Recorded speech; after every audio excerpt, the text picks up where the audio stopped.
Welcome to the Real News Network. I'm Anton Warrenchuk in Baltimore.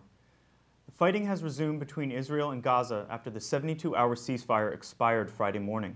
The UN has reported that a 10-year-old from Gaza City was killed in an Israeli airstrike in Gaza City shortly after the ceasefire ended, and several Israelis were reportedly wounded by mortar shrapnel.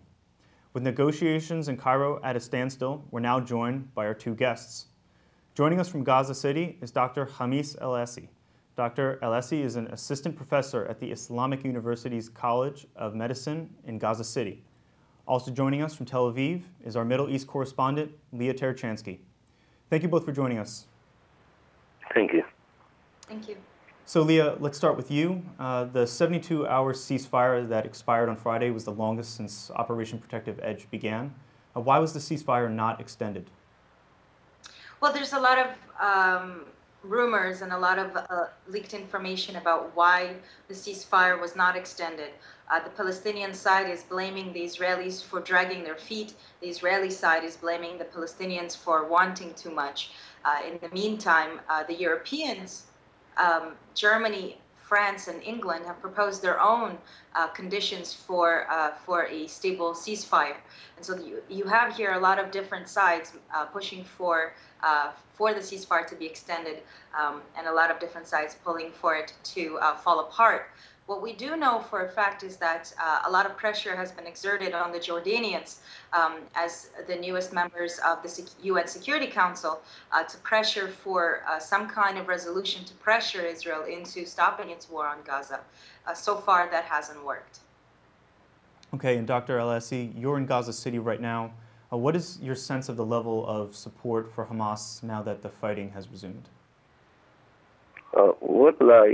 You can't gauge for exactly what's the level, but from the people who have lost their loved ones and they have lost their homes, those kind of people, they tend to support somebody who will resist this sort of actions and will some sort take revenge for their big losses.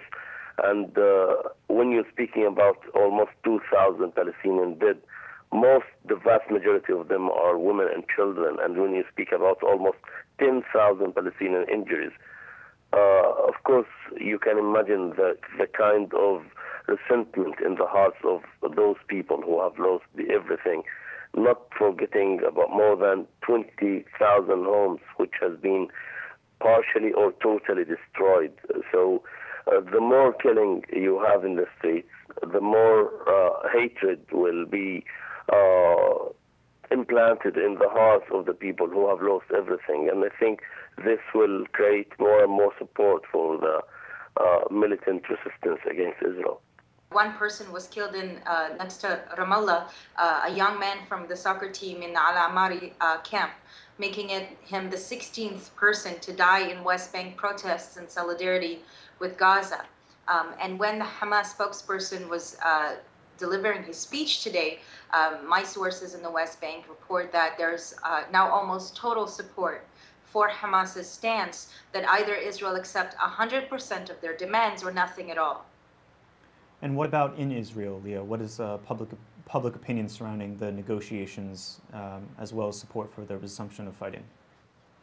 So in Israel, you get a very varied response. In the middle of the war, which most Israelis now consider to be over, even though it never ended, it's now the 33rd day, and we're seeing that fighting is resuming, as maybe to a lower extent, but it's definitely resuming, and there was never any true signs. So the war is definitely not over. But for most Israelis who didn't experience what the Palestinians in Gaza didn't experience what the Gazans went through, most of our lives have continued as normal, except for those in the south who've been under the heaviest barrage of rockets.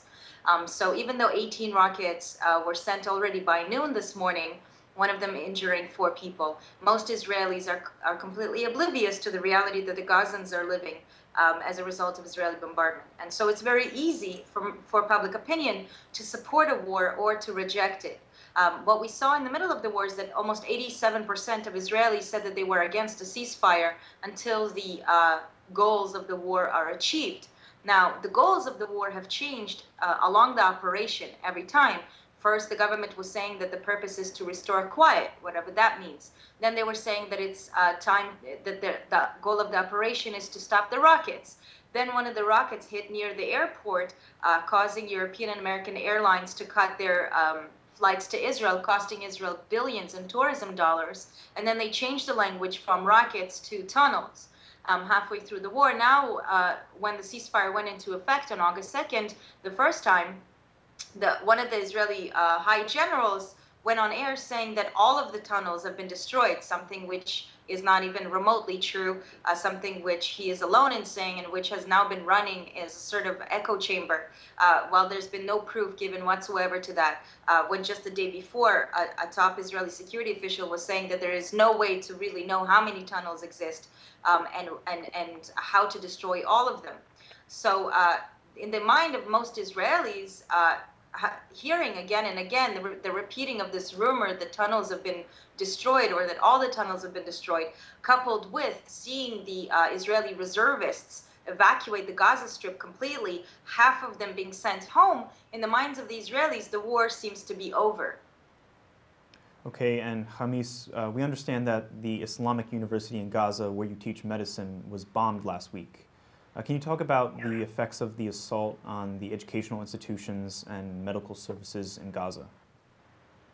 Of course, the Islamic University is one of the institutions which has been affected by this inhumane war against Gaza Strip, because the part of the society who's paying the highest price for this inhumane war is the civilian population.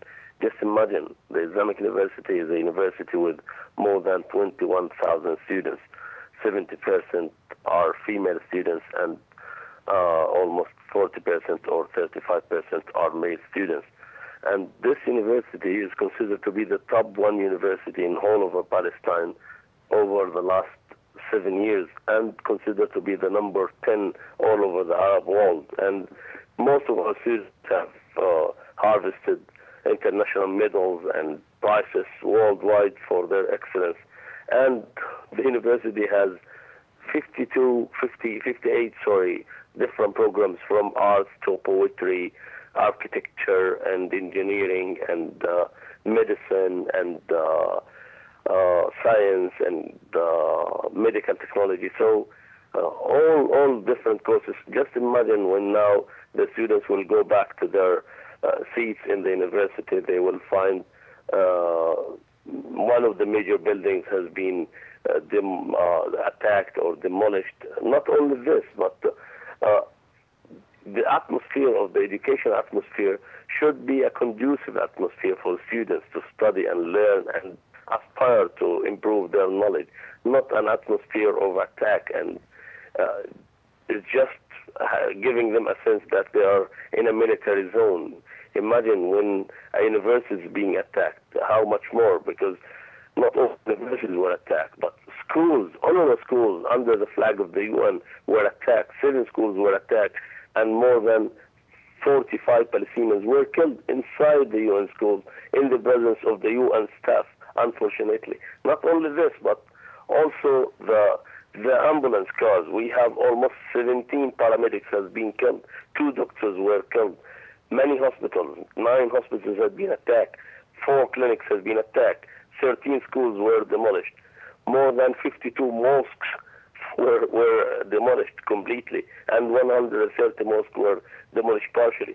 So it's a war in everything. It's a war on human and stones, bricks, culture, poetry, history. It's not a war on militia, because the one who's paying the biggest price are the civilian population. And unfortunately, the civilian population, hatred inside their hearts will breed more hatred. And I think the one who's guiding this war and the one who's guiding this war is guiding the whole area into more and more anger and more cycle of violence in the future, because hatred will only breed hatred. And can you imagine when you're living with your family in your flat, or you're living in one apartment, and just to give our American brothers and sisters a sense of view of what Gaza Strip looks like. Gaza is a tiny strip of land located by the Mediterranean, 5 kilometers wide by 40 kilometers long. And because of this tiny area, 2.2 million people are living in this area. And most of the families are extended families, meaning the father living in the first floor, his son living in the second floor, his second son in the third floor, and so on and so forth. So you have buildings, 7-floor buildings, 6-floor buildings with the same family.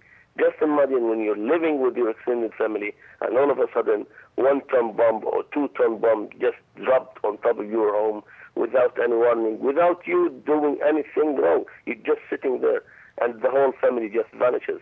Due to this relentless and inhumane bombing, we have 75 families completely were vanished from the civil registry here, and more than 500 families other were affected. Just today, in addition to the child that you've mentioned in the beginning of your program who was killed this morning, we have 4 people who were killed this afternoon. They are cousins from Abu Haddah family in Khamis. They were attacked near the market. They were going shopping with their friends. So 6 were injured from the same family and 3 were killed.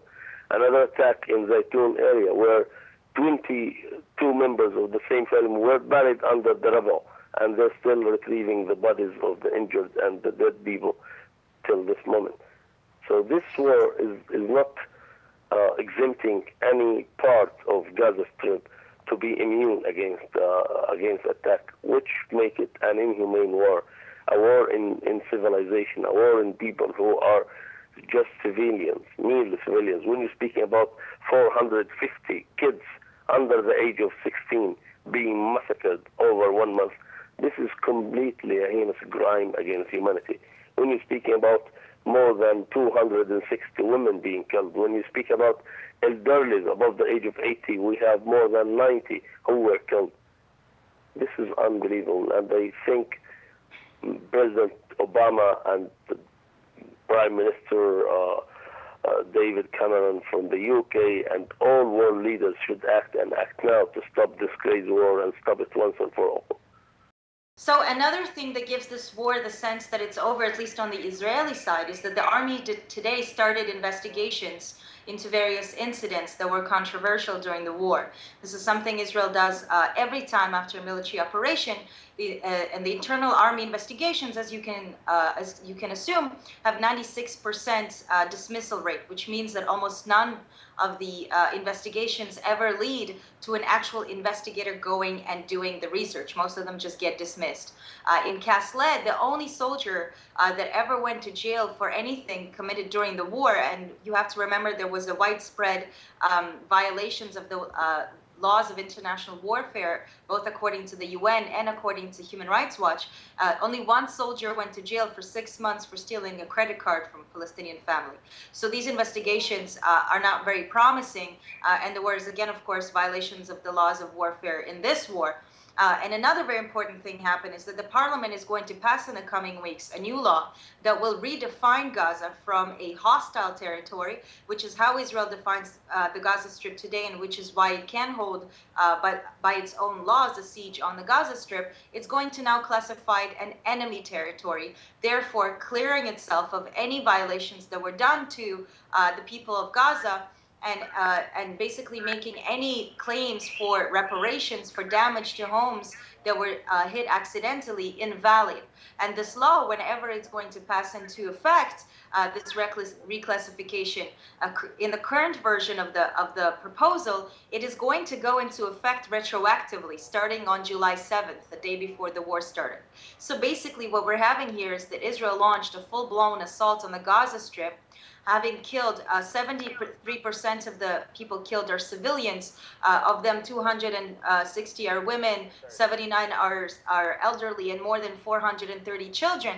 And according to the current laws of warfare in Israel, at least, if you are a civilian that was hit accidentally or your home was destroyed accidentally, you can claim damages.